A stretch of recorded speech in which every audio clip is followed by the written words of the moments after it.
तो चलिए क्लास को शुरू करते हैं। और आज की क्लास में क्लास 9वीं का गणित अध्याय 1 संख्या पद्धति का प्रश्नावली 1.1 को हम लोग सॉल्व करेंगे। बहुत ही आसान है, आप इस क्लास को बस अंत तक देखो, सारे क्वेश्चन आप बहुत ही अच्छे तरीका से समझ जाओगे और एक बार पढ़ने के बाद आपको दोबारा रिवीजन भी करने की जरूरत नहीं पड़ेगी, क्योंकि मैं हर एक क्वेश्चन को बहुत ही स्लो करके आपको समझाऊंगा कि दोबारा आपको देखने की जरूरत ना पड़े और एक ही बार में सारे क्वेश्चन आप समझ पाए। तो चलिए स्टार्ट करते हैं। पहला प्रश्न है, क्या शून्य एक परिमेय संख्या है? क्या इसे आप p बटा क्यू के रूप में लिख सकते हैं, जहां p और q पूर्णांक है और q नॉट इक्वल टू 0 है? देखिए, आपके पास भी किताब होगा, किताब है कि नहीं है, पहले बताइए। किताब है? सबके पास किताब है? नहीं है तो कोई बात नहीं, यहाँ पर आप देख सकते हो, यहाँ पर अपना खुद से प्रश्न लिख सकते हो, या मैं आपको पीडीएफ भी दे दूंगा। पीडीएफ पे नोट्स कहाँ पर मिलेगा भाई? बिल्कुल फ्री ऑफ कॉस्ट मिलेगा। यदि आप 9वीं क्लास का पीडीएफ नोट्स लेना चाहते हैं तो जाइए, डिस्क्रिप्शन में एक लिंक होगा, या आपका पाठशाला.com गूगल पे सर्च करिएगा, वहाँ पर आपको ये क्या बोलते हैं, उस वेबसाइट पर आपको नोट्स फ्री में मिल जाएगा। ठीक है, चलिए पहला प्रश्न मैंने पढ़ लिया। ये क्या बोला है भाई? ये बोल रहा है कि शून्य परिमेय संख्या है। तो मैं आप लोग को पहले आइए समझाते हैं परिमेय संख्या के बारे में। ठीक है, क्योंकि जितना परिमेय संख्या के बारे में आप समझेंगे उतना बेहतर आप लोग क्वेश्चन को कर पाएंगे। समझ रहे हो क्या मैं बोल रहा हूँ? समझ रहे हो, मतलब मैं क्या बोलना चाह रहा हूँ, इस बात को समझिए। तो मैं क्या करता हूँ ना, एक छोटा सा रफ पेज लेता हूँ और उस रफ पेज पर मैं आप लोग को छोटी छोटी बातों को समझाते चलूँगा। ठीक है, देखिए मैं आपके सामने सारा काम करूँगा। क्यों? क्योंकि आपको लगे कि सर किस तरह से पढ़ा रहे हैं, आपको सारी बातें मेरा याद रहे। ठीक है, मैं देखो इस क्वेश्चन को करूँगा, लेकिन उससे पहले ये जो रफ पेज मैं ले रहा हूँ ना, इस रफ पेज पर मैं क्या करने वाला हूँ भाई, छोटी छोटी बात को मैं समझाते चलूँगा। ठीक है, देखिए बात मैं ये कहना चाह रहा हूँ कि पहले शून्य परिमेय संख्या की बात किया है। तो परिमेय संख्या आप जानते हो ना, जिसको मैं p बटा क्यू के रूप में लिख सकते हैं, सबको पता है, जिसको हम p बटा क्यू के रूप में लिख सकते हैं। और q का जो मान होना चाहिए, q का मान 0 नहीं होना चाहिए, मतलब p बटा क्यू के रूप में आपने लिख दिया, बहुत अच्छी बात है। लेकिन यहाँ जो q का मान है ना, ये जो q का मान है वो 0 नहीं होना चाहिए। आपका p का मान 0 हो जाएगा, काम चलेगा, लेकिन नीचे वाला जो q है उसका मान कभी भी 0 नहीं होना चाहिए। यदि 0 हो जाता है तो फिर आप इसको परिमेय संख्या नहीं बोल पाइएगा। समझ गए? तो वैसी संख्या जिसको p बटा क्यू के रूप में लिख सकते हैं और q का मान 0 नहीं हो, उसे परिमेय संख्या बोलते हैं। और इसके लिए मैं एक स्पेशल वीडियो बनाया है, इस वीडियो के डिस्क्रिप्शन में जाइए या प्ले लिस्ट में जाइए, आप वहां पर उस वीडियो को देख लीजिएगा। सारे संख्या पद्धति का फॉर्मूला मैंने बता रखा है। समझ गए? चलिए, तो अब तो समझ गए ना कि परिमेय संख्या किसको बोलते हैं। आपसे लेकिन पूछा है ना कि शून्य के बारे में बताओ आप। अब आपसे पूछ लिया गया है कि आप बताइए कि शून्य क्या है। शून्य बोला है कि परिमेय संख्या है। क्वेश्चन क्या है? क्या मतलब? क्वेश्चन मार्क्स लगाया है ना। बोला है क्या शून्य एक परिमेय संख्या है। अब देखो शून्य है ना, मान लो यहाँ पर 4 है, 4 में 1 से भाग दें कोई फर्क पड़ेगा नहीं, 4 आएगा। 10 में 1 से भाग दें कोई फर्क पड़ेगा नहीं, 10 ही आएगा। मतलब उसी तरह यदि 0 में 1 से भाग देंगे तो क्या आएगा? 0 ही आएगा।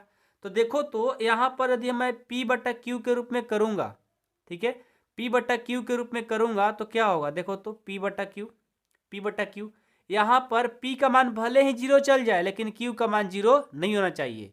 तो q का मान तो 0 हुआ नहीं, तो फिर मैं 0 को क्या बोल सकता हूँ? परिमेय संख्या बोल सकता हूँ। 0 को मैं क्या बोल सकता हूँ? परिमेय संख्या बोल सकता हूँ। क्यों बोल सकता हूँ? क्योंकि इसका q का मान 0 नहीं हो रहा है। ठीक है, तो आपसे बोला था क्या शून्य एक परिमेय संख्या है? तो बोलिएगा हाँ, शून्य परिमेय संख्या है। आगे बोला है क्या इसे p बटा क्यू के रूप में लिख सकते हैं? बिल्कुल, इसे हम p बटा क्यू के रूप में लिख सकते हैं, जहाँ p और q पूर्णांक है और q का मान 0 नहीं है। इस प्रश्न का आंसर ये हो जाएगा। तो मैं क्या करता हूं, अब इस प्रश्न को हल कर देता हूं। ठीक है, जब किसी भी प्रश्न को करने से पहले छोटी छोटी बातों को समझिएगा तो फिर आपको पढ़ने लिखने में मन लगेगा। और वहीं छोटी छोटी बातों को नहीं समझिएगा ना तो बहुत सारा प्रॉब्लम खड़ा हो जाता है और आपको मैथ से डर लगने लग जाता है। लेकिन मैं सोचा हूँ ना कि आप लोग को इस तरह से इस कोर्स को कंप्लीट कराऊंगा, जो हमारे बिहार बोर्ड के बच्चे हैं उनके लिए मैं एक चैनल बनाया हूँ और बहुत ही ज़बरदस्त तरीका से मैं आप लोग को पढ़ाने वाला हूँ। तो जितने भी आपके दोस्त होंगे सबको आप मेरे साथ जुड़वाओ और आप लोग को मैं फ्री ऑफ कोर्स यूट्यूब पर पढ़ा रहा हूँ। तो आइए मिलकर हम लोग फोड़ते हैं, ठीक है। चलिए, तो मेरा आंसर क्या होगा भाई? क्या शून्य एक परिमेय संख्या है? तो आप बोलोगे सर एक ही बात को आप बार बार क्यों बोल रहे हो, मेरे को पता चल गया है कि शून्य एक परिमेय संख्या है। तो क्या लिखोगे? हाँ, आप लोग भी लिखते चलो साथ में, अपने पेज में अपने कॉपी में साथ में लिखते चलो। क्या लिखोगे? हाँ, अब लिखेंगे हाँ शून्य, हाँ शून्य, शून्य परिमेय संख्या, शून्य परिमेय संख्या है, शून्य परिमेय संख्या है। मैं इस स्टेटमेंट को मैंने लिख दिया, ठीक है। इसे इसे इसे हम P बटा Q के रूप में, P बटा Q के रूप में लिख सकते हैं, P बटा Q के रूप में लिख सकते हैं, P बटा Q के रूप में लिख सकते हैं। मैंने लिख दिया, ठीक है। जहाँ इस पूरा स्टेटमेंट को लिखोगे तो एग्जामिनर आपको नंबर मतलब फुल मार्क्स दे देगा, ठीक है। जहाँ लिखो P और Q, जहाँ P और Q पूर्णांक है, जहाँ P और Q पूर्णांक है, जहाँ P और Q पूर्णांक है और Q का मान 0 नहीं है, और Q का मान 0 नहीं है। आप स्टेटमेंट को सही से लिखना सीखो, जितना सही से सीखोगे उतना आप लोग के लिए बेहतर होगा।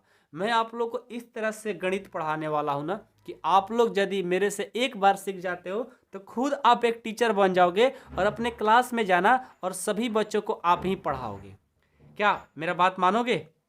जा करके अपने बच्चों को हेल्प करोगे ना, जब आप अपने दोस्तों को हेल्प करोगे, स्कूल में जा करके लड़कियों को हेल्प करोगे तो आपके स्कूल में आपका क्या होगा? रिस्पेक्ट बढ़ेगा। यदि आप लड़की हो ना तो आप स्कूल में जाना और अपने दोस्तों को बताओ, लड़का को लड़की को जो भी आपके नज़दीकी हैं उनको बताओ, आपका रिस्पेक्ट बढ़ेगा। तो आप ध्यान से पढ़ोगे तब ना होगा। मैं चाह रहा हूँ कि आप यदि मेरे से पढ़ रहे हो ना तो आप 10 बच्चों को पढ़ा दो। ऐसा पढ़ना है, ऐसा मैथ का तैयारी करना है, बहुत मजा आएगा। मैथ बहुत ही आसान है, मैं आप लोग को इंटरेस्टिंग सब्जेक्ट बना दूंगा मैथ को, आप डरो नहीं, ठीक है।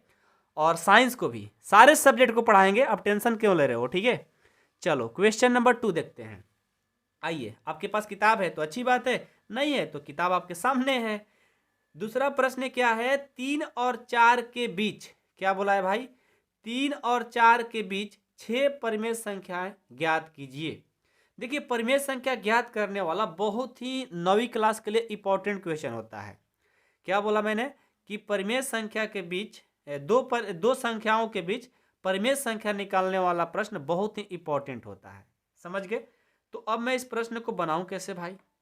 आपको तो नहीं आता, मेरे को आता है, मैं आपको समझाऊंगा, बहुत ही आसान है। सबसे पहले यहाँ पर लिखता हूँ सॉल्यूशन, या हिंदी में आप हल लिख सकते हो। हम देखेंगे कि कौन कौन संख्या है, 3 और 4 है, ठीक है। इनके बीच में कितना परिमेय संख्या निकालना है? 6। कितना निकालना है? 6। तो 6 परिमेय संख्या ज्ञात करने के लिए हर में 6 में 1 जोड़ दे दें, क्या होगा? 7 होगा। मतलब आपको बातें समझ में नहीं आएगी। मैंने क्या बोला? 6 परिमेय संख्या निकालना है, तो आप लिखो पहले यहाँ पर, आप एक बार ध्यान से देख लो, फिर आप कभी भूल नहीं पाओगे। परिमेय संख्या के बीच में परिमेय संख्या निकालना बहुत आसान है। तो जितना निकालना होता है ना, आप पहले लिखो। 6 लिखना, 6 निकालना है, तो मैं लिख रहा हूं 6 परिमेय, 6 परिमेय संख्या, 6 परिमेय संख्या ज्ञात करने के लिए, 6 परिमेय संख्या ज्ञात करने के लिए, 6 परिमेय संख्या ज्ञात करने के लिए हर को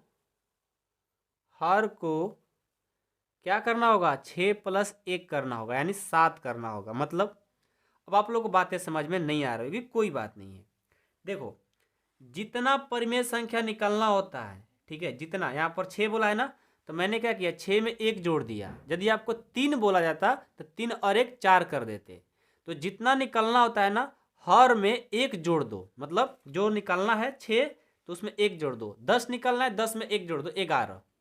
ठीक है, अब यहाँ आ जाओ, अब यहाँ आ जाओ, बहुत आसान है, ध्यान से देखो। अब देखो, अब क्या है, हमारा 3 है, तो मेरा जो 3 है ना, 3 को मैंने लिख दिया। और क्या है, 4 है, मैंने 4 को भी लिख दिया। अब यहाँ देखो, 3 बराबर और 4 बराबर। अब ये 3 का 3 लिखेंगे।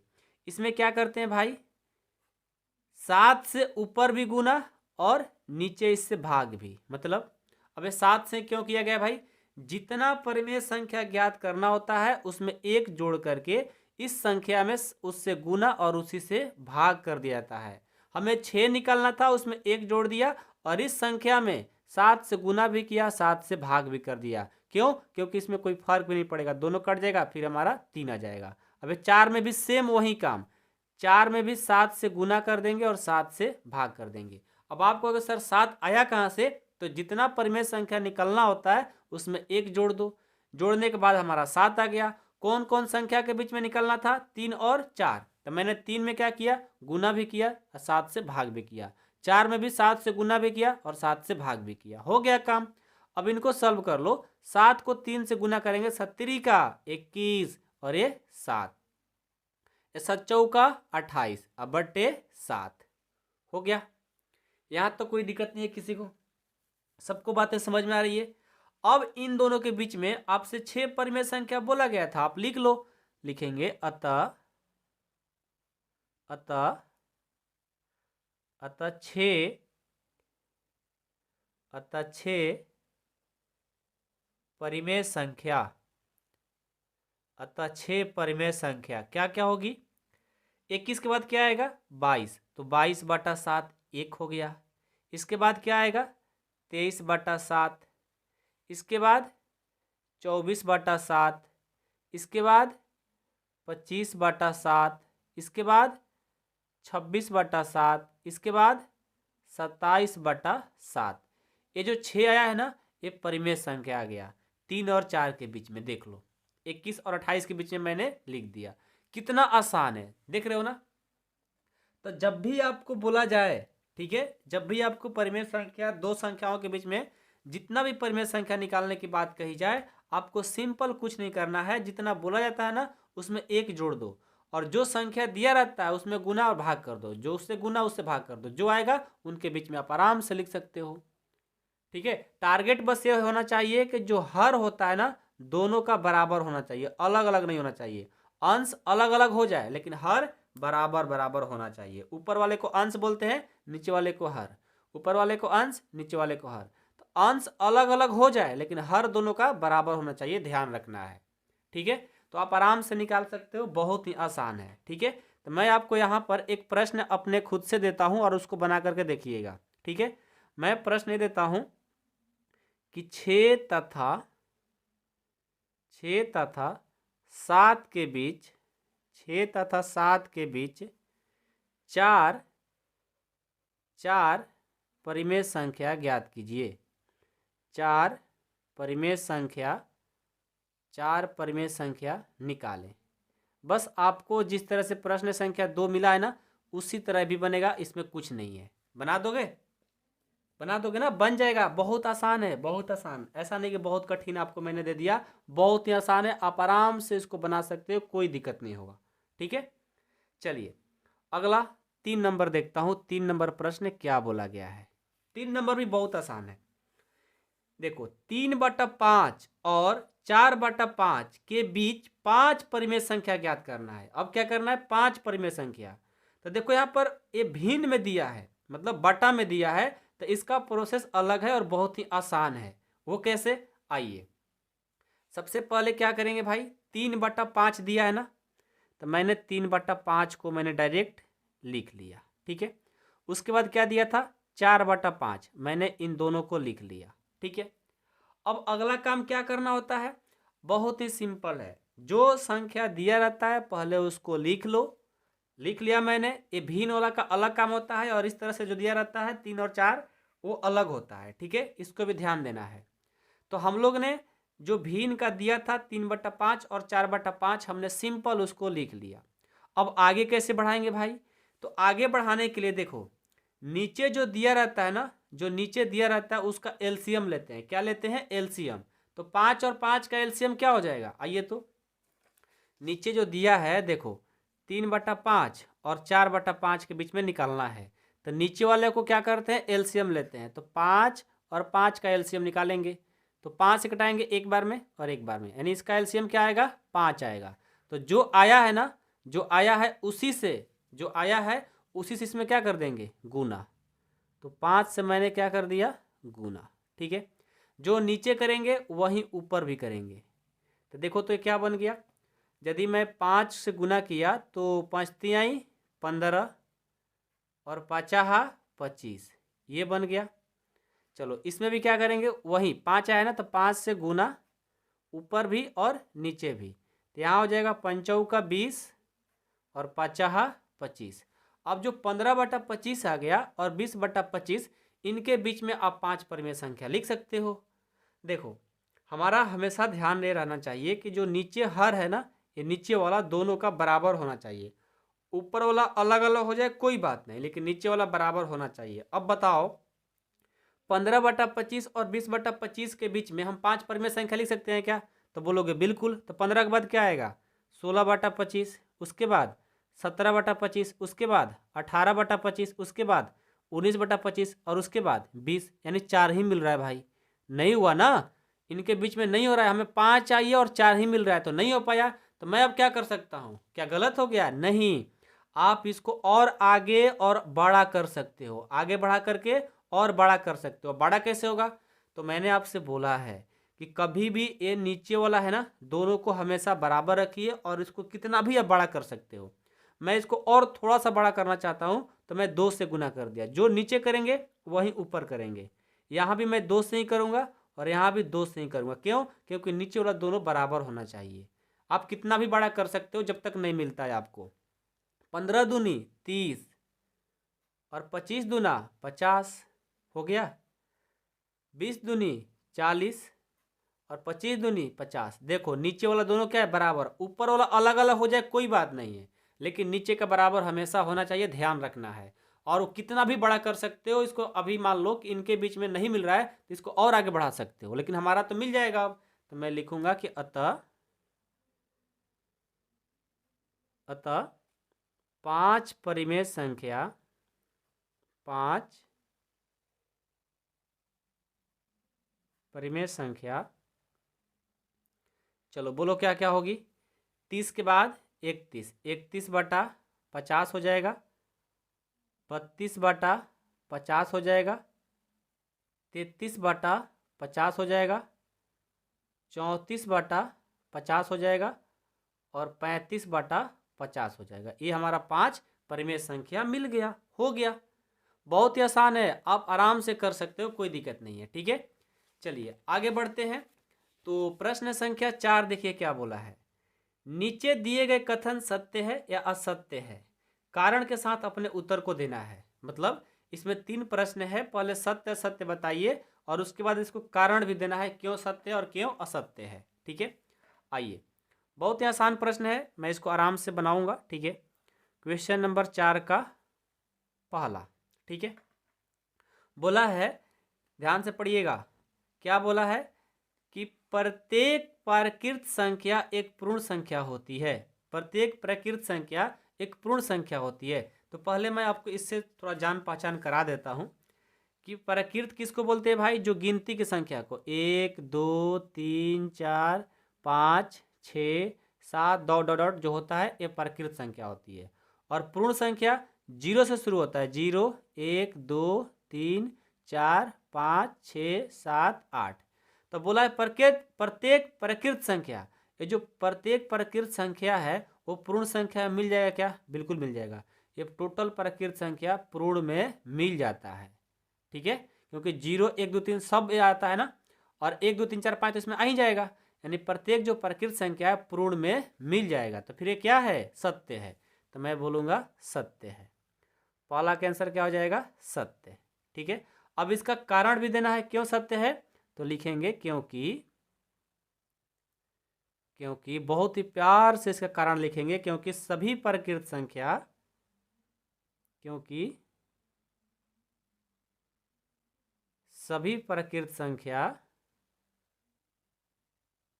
सभी प्रकृत संख्याओं लिखो, सभी प्रकृत संख्याओं और जीरो के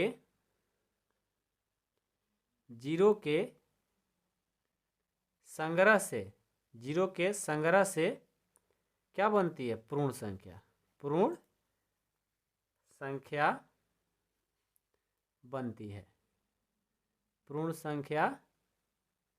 है। ठीक है, समझ में आया?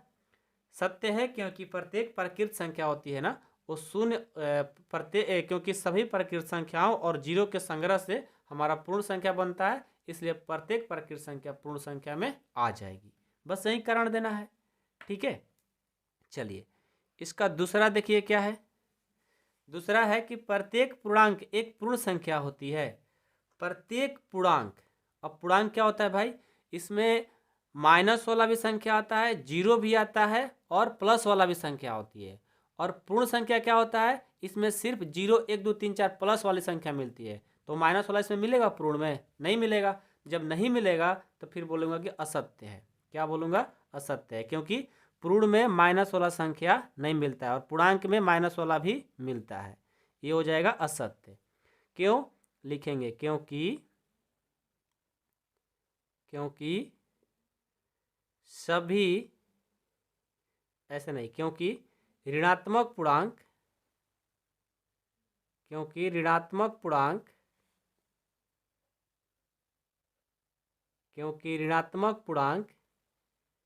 एक पूर्ण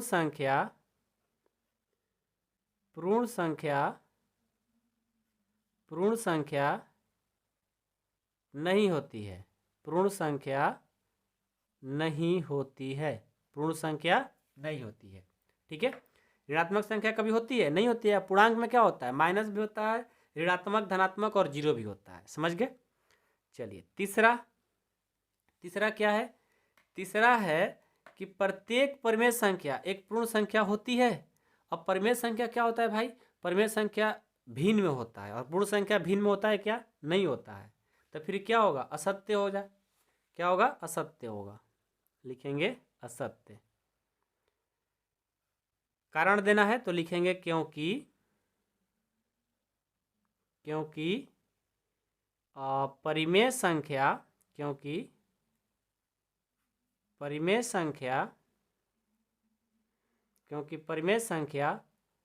3/5 7/4 के रूप होती है।